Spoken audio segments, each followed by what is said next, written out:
ఇదేరా అమరావతి, మన రాజధాని. యుఎస్ లో మేము టీవీ ఆన్ చేస్తే అమరావతి పెద్ద గ్రాఫిక్స్ అంటాడు. ఒకడేమో నేను వస్తే క్యాపిటల్ ఇంకో చోట అంటాడు. ఒకడేమో ఈ పొలాల్లో ఎప్పుడు కట్టాలి అంటాడు. హైదరాబాద్ లో చంద్రబాబు గారు హైటెక్ సిటీ కట్టేటప్పుడు అందరూ ఇలాగే అన్నారు కదరా. ఇప్పుడది హైదరాబాద్ కే హార్ట్ ఆఫ్ ద సిటీ. రాజధాని అంటే రాష్ట్ర ముఖ చిత్రం రా. మనం ప్రపంచంలో ఏ మూలకెళ్ళినా గర్వంగా చెప్పుకునే పర్మనెంట్ అడ్రస్. సంపద సృష్టిరా, భావితరాల భవిష్యత్తు. ఎన్నో దేశాలు తిరిగి మేధావులందరినీ ఇక్కడికి ఎందుకు తీసుకొచ్చాడో తెలుసా? ఇక్కడ కట్టే ప్రతి అడుగు రేపటి తరం తలపై గొడుగై నిలబడాలని కడుతున్నారా.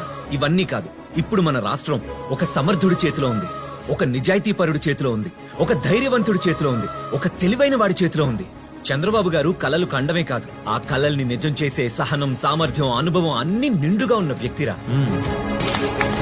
ఆయన తీసుకున్నది మన రెస్పాన్సిబిలిటీ మాత్రమే కాదురా, నెక్స్ట్ జనరేషన్ రెస్పాన్సిబిలిటీ కూడా.